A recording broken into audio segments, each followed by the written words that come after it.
kita semua. Amin.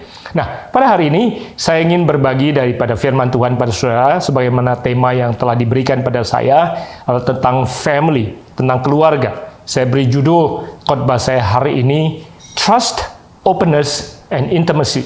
Kita akan belajar tentang beberapa hal penting yang akan menolong saudara untuk mengerti tentang pentingnya keluarga dan apa yang menjadi rahasia dan kunci dalam membangun keluarga, bahkan hubungan relationship yang sehat. Karena kebahagiaan dalam kehidupan kita sangat tergantung kepada kebahagiaan yang kita bangun di dalam rumah tangga dan pernikahan kita. Pada saat Tuhan mempercayakan aset yang berharga bumi ini kepada Adam dan Hawa, Tuhan tidak mendirikan perusahaan atau organisasi untuk Adam dapat mengelola bumi ini. Tuhan memberikan kepada Adam sebuah keluarga. Itu sebabnya keluarga merupakan hal yang sangat penting dan dasar daripada kehidupan kita di muka bumi ini.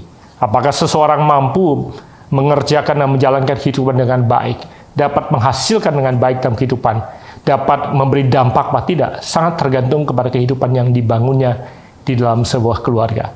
Bahkan saudara yang masih single yang belum menikah pun, saudara adalah bagian daripada sebuah keluarga. Seorang anak daripada orang tua, saudara punya saudara, you live in a family. Bahkan pada saat Tuhan memberikan kita kelahiran yang baru, kita lahir di dalam sebuah keluarga Kristus. Kita dipersatukan oleh darahnya. Sebabnya apa yang saudara akan pelajari hari ini saya percaya akan menolong dan memberkati saudara. Sudah siap?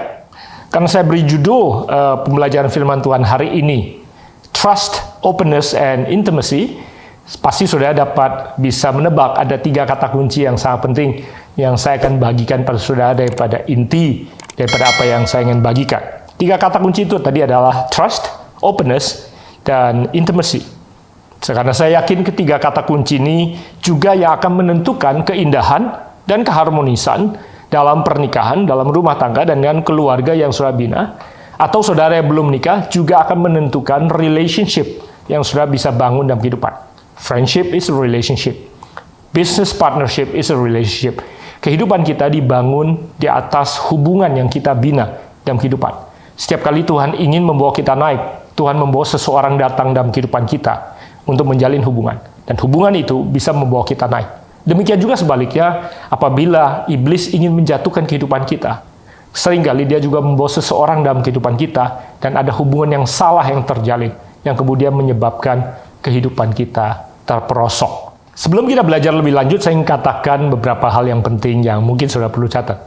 Bahwa setiap hubungan itu mengenal jarak. Relationship is spatial, mengenal jarak. Nah, izinkan saya jelaskan seperti ini.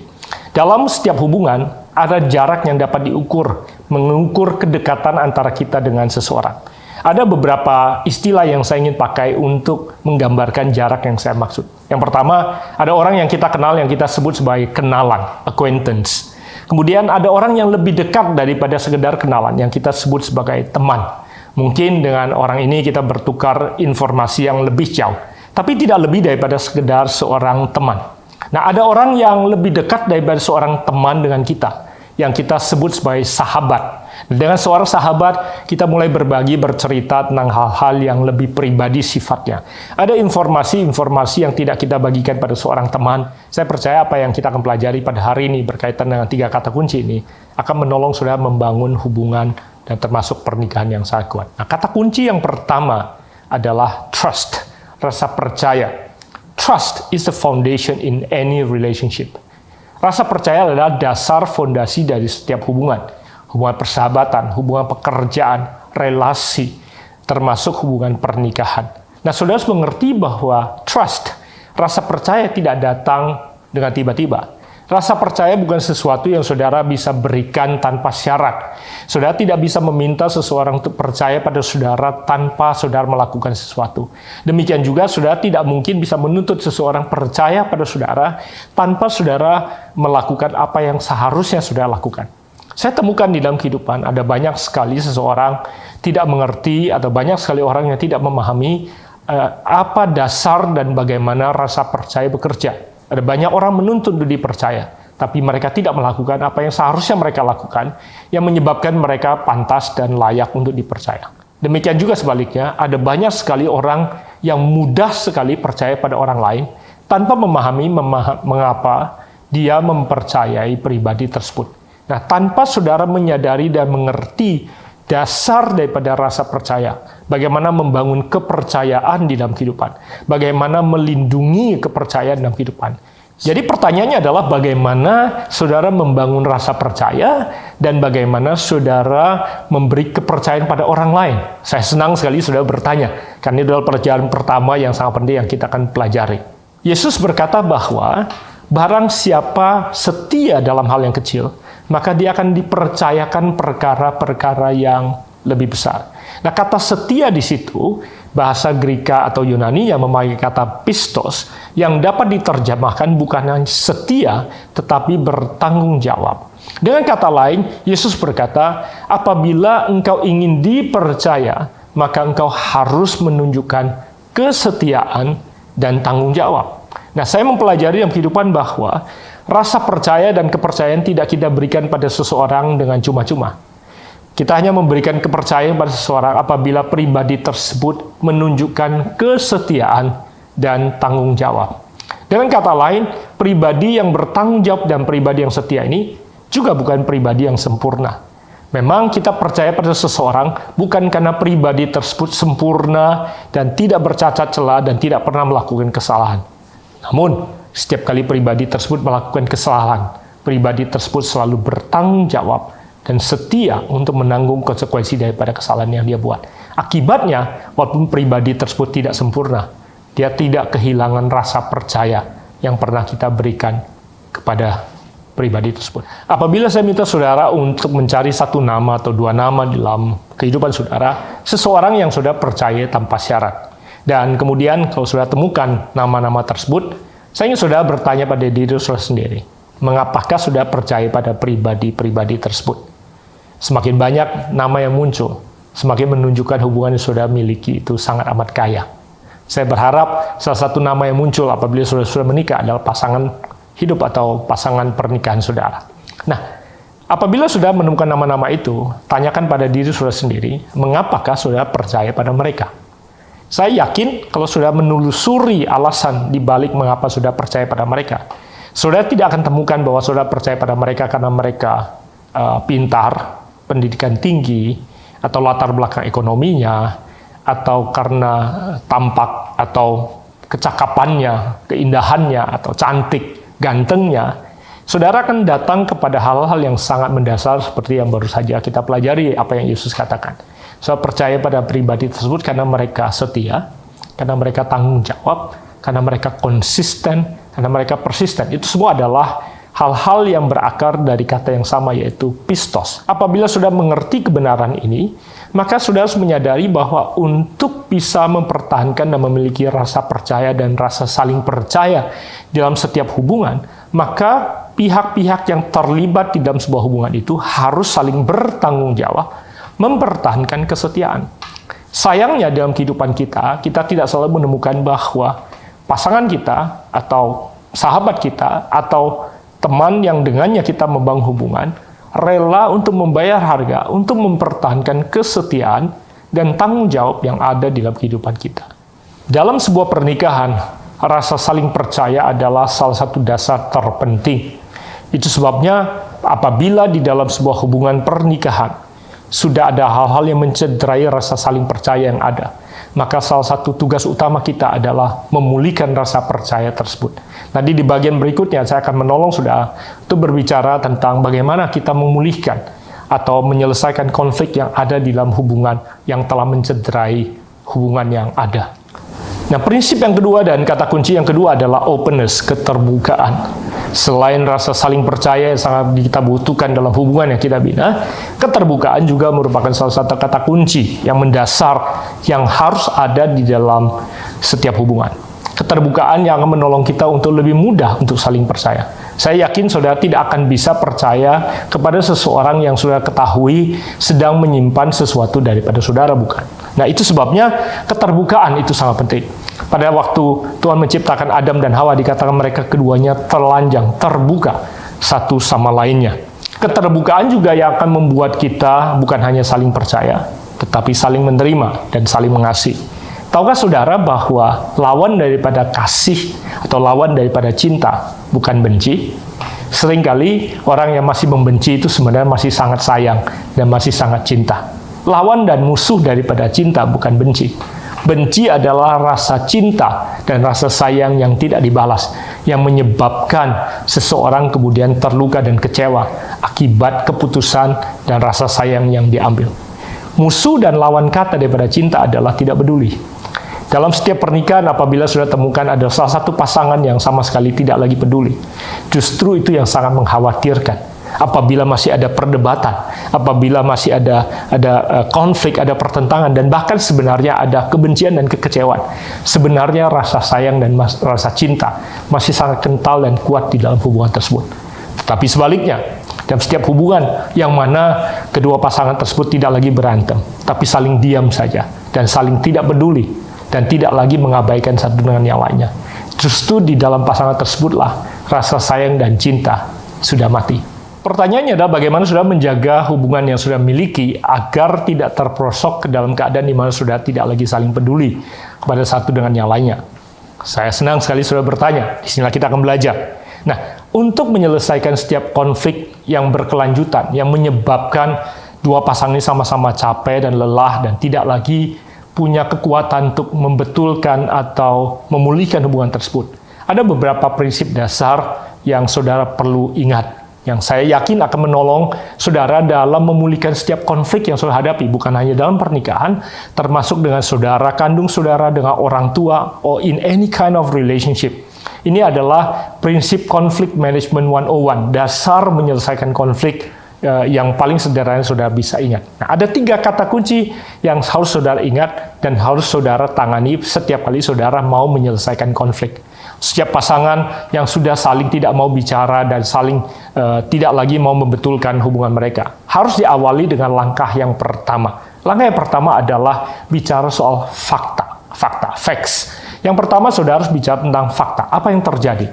Nah, apabila pasangan itu sudah dalam tahap di mana tidak lagi mau bicara, ini akan menjadi tugas yang sangat berat di awal di mana ingin memulai pembicaraan. Nah, setiap pasangan dan setiap hubungan yang masih mau duduk dan bicara, sebenarnya masih menunjukkan tanda-tanda yang baik dan punya harapan yang sangat besar. Nah, apapun keberadaan saudara dalam hubungan saudara, saya berharap saudara tidak berhenti untuk bicara dengan pasangan saudara atau dengan siapapun juga yang dengannya saudara memiliki konflik. Minta pribadi tersebut untuk duduk. Apabila ini terjadi antara saudara dengan pasangan saudara, keadaan masih panas, saudara bisa berkata dengan sopan, saya rasa kita harus duduk setelah saudara belajar hari ini. Bilang sama pasangan saudara, saya rasa kita harus duduk. Karena firman Tuhan berkata kita harus selesaikan apa yang kita sedang hadapi. Bilang, bolehkah saya bicara dengan Anda? Bolehkah kita duduk sebentar? Ambil tempat duduk, cari suasana yang baik. Sudah duduk bicara fakta. Sebutkan apa yang terjadi. Sebutkan kapan itu terjadi. Sebutkan apa yang sudah dengar. Nah, saudara, kedewasaan dibutuhkan dalam membicarakan fakta. Karena seringkali kita ini berantem jauh lebih dahsyat daripada kejadian sebelumnya. Karena pada saat membicarakan fakta, kita mempertahankan fakta dari perspektif kita. Itu sebabnya Paulus katakan, dalam 1 Korintus 13 ayat 11, dia berkata, pada waktu aku kekanak-kanakan, aku berpikir seperti kanak-kanak, aku merasa seperti kanak-kanak, aku berkata-kata seperti kanak-kanak. Tetapi setelah aku dewasa, aku meninggalkan sifat-sifat tersebut. Nah, yang menentukan apakah seseorang dewasa atau tidak, bukanlah umurnya, bukanlah jabatannya, bukanlah pekerjaannya, bukanlah kekayaannya. Yang menentukan kedewasaan seseorang adalah cara berpikirnya, cara berperasaannya, dan cara berkata-katanya. Ini dalam pernikahan, ada banyak sekali kita yang punya pemikiran yang sangat picik. Karena seringkali kalau pada saat kita bertukar pikiran atau bertukar fakta, yang kita katakan adalah perspektif kita saja. Salah satu ciri kedewasaan adalah pada saat kita mampu melihat sebuah kejadian dari perspektif orang lain, dari sepatunya orang lain. Salah satu kunci keberhasilan dalam sebuah hubungan, termasuk pernikahan, adalah kemampuan saudara untuk melihat dari sudut pandang pasangan saudara. Jadi, nasihat saya pada saat saudara berbicara soal fakta, jangan hanya berbicara dari perspektif saudara. Izinkan pasangan saudara untuk punya kesempatan untuk menceritakan fakta yang terjadi dari perspektifnya. Itu sebabnya Alkitab memperingatkan pada kita untuk hati-hati pada saat kita berkata-kata. Lebih baik cepat mendengar daripada cepat berkata-kata. Nah, pada waktu saudara berbagi fakta, izinkan pasangan saudara untuk berbagi. Dengarkan satu sama lainnya sampai selesai. Nah, setelah sudah selesaikan fakta, dan saudara bicarakan apa yang terjadi, saudara berusaha untuk berdiri di posisi pasangan atau teman saudara, atau sahabat saudara. Sudah masuk pada langkah berikutnya. Setelah facts, saudara bicara soal feelings, saudara bicara soal perasaan. Kemudian saudara belajar untuk mengungkapkan. Pada saat fakta yang tadi saya katakan terjadi, pada saat kejadian itu terjadi, pada saat kamu mengatakan ini, pada saat kamu melakukan ini yang aku rasakan, ini yang saya rasakan.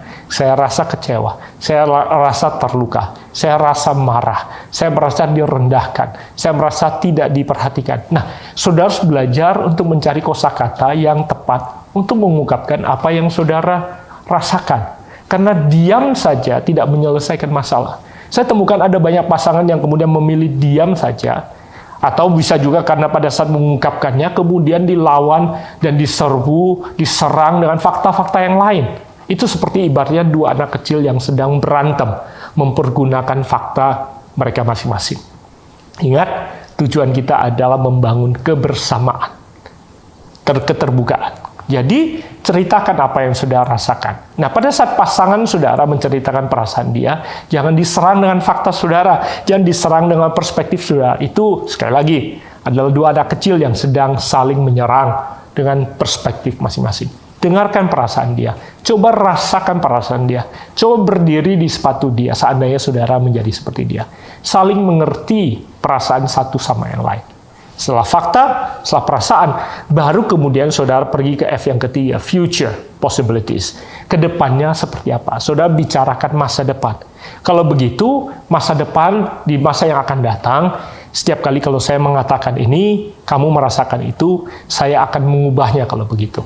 Saudara, saya dalam pernikahan saya juga sering sekali terjadi salah paham. Karena apa yang saya katakan dipahami dan dimengerti berbeda oleh istri saya. Akibatnya dia kecewa dan dia kadang-kadang memilih untuk diam saja. Tapi karena kami mengerti kebenaran ini, kami harus terbuka. Dia kemudian berkata, saya perlu bicara sama kamu. Dan dia kemudian harus berkata, waktu kamu katakan itu, saya merasa direndahkan. Saya merasa dianggap tidak mampu. Saya merasa dianggap bodoh. Nah, saudara, pada awal-awal pernikahan saya kurang bijaksana. Saya tidak mengerti bahwa saya perlu mendengarkan kata-kata dia dan mengerti perasaan dia. Di awal-awal pernikahan saya sering membela diri. Saya segera berkata, oh bukan itu yang saya maksud. Sama sekali kamu yang salah mengerti. Saya sama sekali tidak bermaksud seperti itu. Saya mungkin menang dalam perdebatan itu. Tapi saya kalah dalam membuka dan membina keterbukaan antara saya dengan pasangan saya. Istri saya karena seringkali mengungkapkan dan kemudian saya selalu membela diri, akibatnya dia capek. Dan dia tidak lagi mau membuka diri. Akibatnya ketertutupan mulai terbangun, tembok mulai terbangun antara saya dengan istri saya. Sekarang setelah saya sedikit lebih dewasa, saya mulai memahami, mengerti bahwa saya perlu mendengarkan dan mengerti apa yang dia katakan. Kemudian setelah saya dengarkan, saya bilang, oh itu yang kamu merasakan. Sebenarnya tidak bermaksud seperti itu. Dan biasanya dia juga membalas, saya tahu kamu tidak bermaksud seperti itu. Tapi saya tidak bisa menyangkali perasaan saya, merasakan seperti itu. Nah, kemudian kami harus datang dalam kesepakatan. Oke, kalau begitu, di masa yang akan datang, mungkin sebaiknya saya mengubah cara saya mengungkapkannya, atau kalau saya masih melakukannya, segera kamu mengingatkan kepada saya. Nah, pada saat kita saling terbuka dan mengakui keterbatasan dan keberadaan kita masing-masing, bersama-sama kita bisa membangun kesepakatan dan kerjasama yang lebih baik. Dan keterbukaan tidak akan pernah hilang di dalam hubungan yang kita bina, dan akibatnya pengertian, understanding ada di dalam rumah tangga kita. Alkitab berkata, understanding, pengertian itu adalah perabotan yang sangat berharga, Amsal katakan, dalam rumah tangga kita. Ada banyak pernikahan yang tidak punya saling mengerti, understanding yang dalam. Yang ada malah salah mengerti, salah paham yang menyebabkan konflik terus berkelanjutan. Pada saat saudara membina keterbukaan, pada saat ada understanding yang berlimpah dalam hubungan saudara, saudara memiliki hubungan yang sangat amat kaya. Dan saya percaya pernikahan saudara akan menjadi sangat amat kaya. Setelah kita belajar tentang trust, yang sangat tergantung kepada keterbukaan, dan saudara mampu untuk mengatasi konflik dengan belajar berbicara soal fakta, facts, feelings, and future possibilities. So bisa membangun kesepakatan dan understanding. Saya ingin masuk kepada poin yang terakhir, yaitu intimacy, keintiman. Nah, intimacy adalah akibat daripada rasa percaya dan keterbukaan yang kita bangun, yang menyebabkan ada saling percaya dan pengertian yang mendalam. Itu sebabnya intimacy itu hanyalah outcome, hasil akibat daripada apa yang kita bangun dalam kehidupan kita. Nah, pada waktu yang bersamaan, intimacy juga bisa menjadi tolak ukur daripada kadar keharmonisan dan kedekatan di dalam setiap pasangan. Apabila sudah menyadari bahwa sudah tidak lagi seintim dulu, pasti sudah akan bisa menyadari dan menyelusuri bahwa keterbukaan atau tingkat keterbukaan saudara pasti terganggu. Termasuk tingkat rasa percaya antar saudara, pasangan saudara, pasti mengalami kesulitan. Apabila itu yang saudara temukan, maka saudara cepat-cepat menelusuri akar permasalahan yang ada di dalam hubungan rumah tangga saudara. Baik itu dengan pasangan, baik dengan saudara seiman, baik itu dengan saudara kandung, bahkan dengan orang tua ataupun dengan mertua. Berarti ada salah paham, ada konflik yang perlu diselesaikan. Konflik yang mungkin sudah menumpuk menjadi tembok antara saudara dengan pribadi yang tidak seharusnya terjaga jaraknya dari saudara. Nah, kedekatan akan terbangun kembali apabila saudara meruntuhkan tembok pemisah tersebut dengan menyelesaikan konflik yang ada. Tuhan ingin kita intim, karena keintiman adalah dasar daripada semua janji yang Tuhan berikan bagi kita. Pada saat kita intim, pada saat kita sehati, Alkitab sebut itu sebagai sepakat. Pada saat kita sepakat, maka apapun yang kita minta akan dikabulkan oleh Tuhan. Di dalam Matius 18:19, Yesus berkata, "Aku berkata kepadamu, jika dua orang daripadamu di dunia ini sepakat meminta apapun juga, permintaan mereka itu akan dikabulkan oleh Bapa-Ku yang di surga." Keintiman, kesepakatan. Pada saat dua pribadi sepakat minta apa saja, Alkitab berkata surga pasti mengabulkannya. Nah, saya ingin menutup apa yang kita pelajari hari ini dengan mengutip Kejadian pasal kedua, ayat 24, pada waktu Tuhan menyatukan Adam dan Hawa menjadi satu keluarga. Dikatakan, sebab itu seorang laki-laki akan meninggalkan ayahnya dan ibunya dan bersatu dengan istrinya, sehingga keduanya menjadi satu daging. Di dalam ayat ini, Tuhan memberikan rahasia tentang kesepakatan. Dikatakan kita harus menjadi satu daging. Dikatakan, sebab itu seorang laki-laki akan meninggalkan ayahnya dan ibunya dan bersatu dengan istrinya. Pernikahan adalah awal di mana dua individu bersatu, dipersatukan. Kita bersatu rumah, kita bersatu kamar, kita bersatu ranjang, bahkan mungkin bersatu bantal. Tapi sudah tahu bahwa bersatu kamar, bersatu rumah, bersatu kamar, bersatu ranjang, bahkan bersatu bantal, tidak menjadikan kita menjadi satu. Yang akan menjadikan kita menjadi satu adalah pada saat pikiran kita menjadi satu, perasaan kita menjadi satu, dan kemauan kita menjadi satu. Satu hati, satu pikir, satu tujuan, kata Paulus. Nah, itu sebabnya dalam pernikahan, rahasia untuk kita dapat menerima semua yang Tuhan janjikan adalah pada saat kita sepakat menjadi satu. Nah, banyak pernikahan yang diawali dengan keindahan pada saat mereka bersatu, tetapi mereka berhenti untuk menjadi satu. Tidur satu kamar, satu ranjang, bahkan berbagi satu bantal, tidak menyebabkan dua pikiran menjadi satu. Berapa sering kalau saya tanya pada saudara yang sudah menikah cukup lama, saudara juga bisa berkata, kadang-kala saya tidak tahu lagi siapa yang tidur di samping saya, karena saya tidak tahu apa yang ada di dalam pikirannya. Saya tidak tahu lagi apa yang ada di dalam perasaannya. Apalagi kalau saudara berkata, saya tidak tahu lagi apa yang dia inginkan dalam kehidupan. Nah, itu sebabnya tantangan kita dalam menjaga kehidupan untuk membangun kesepakatan dan keintiman adalah pada saat pikiran kita tetap menyatu, perasaan kita bisa menyatu, dan kemauan kita menjadi satu. Itulah yang disebut dengan sepakat dan menjadi satu di dalam Tuhan. Itu sebabnya anjuran saya sebagai penutup adalah saudara suami istri, sering-seringlah berbagi pikiran atau bertukar pikiran. Karena isi dari pikiran kita tidak bertukar apabila kita tidak mengungkapkannya, kita tidak menyampaikannya, tidak dengan sengaja bercerita dan berbagi pemikiran kita.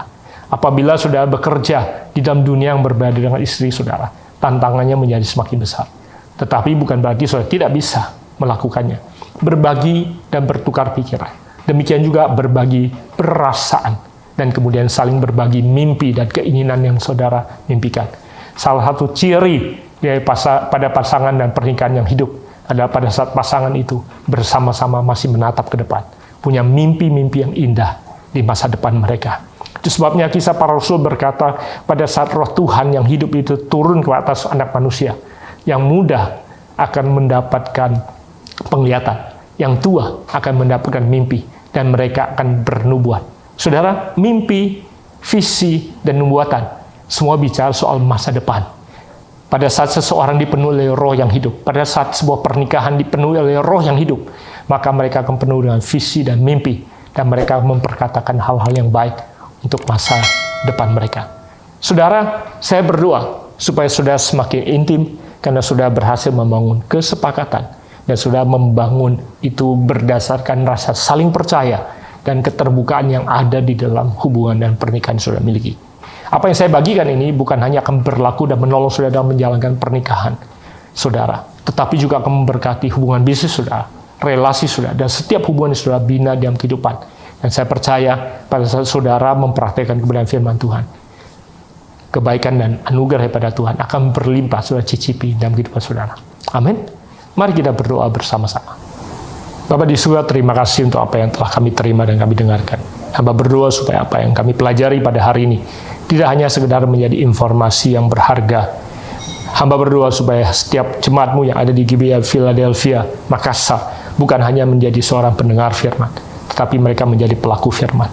Apabila ada rasa tidak percaya, tidak terbuka yang ada di antara mereka, hamba berdoa supaya mereka memiliki kerendahan hati untuk berani terbuka, bercerita tentang apa yang terjadi, mengungkapkan perasaan mereka, dan bersama-sama membangun kesepakatan tentang apa yang harus mereka lakukan di masa depan. Pada saat mereka sepakat, pada saat mereka sehati, sepikir, satu tujuan, Tuhan, apapun yang mereka rindukan dan apa yang mereka minta, surga akan mengabulkannya. Tuhan, hamba berdoa supaya kesepakatan bukan hanya ada dalam setiap pernikahan, tapi kesepakatan juga ada dalam gerejamu di GBI Philadelphia. Berkati Bapak Gembala, Ibu Gembala, dan semua staf Gembala yang ada, supaya kesehatian yang ada di jemaat ini yang akan mencerminkan kehadiran Tuhan di tengah-tengah kota Makassar. Hamba lepaskan berkat anugerah-Mu atas setiap jemaat-Mu hari ini, dan hamba lepaskan itu hanya di dalam nama Yesus Kristus Tuhan. Amin. Tuhan Yesus memberkati, sampai bertemu kembali.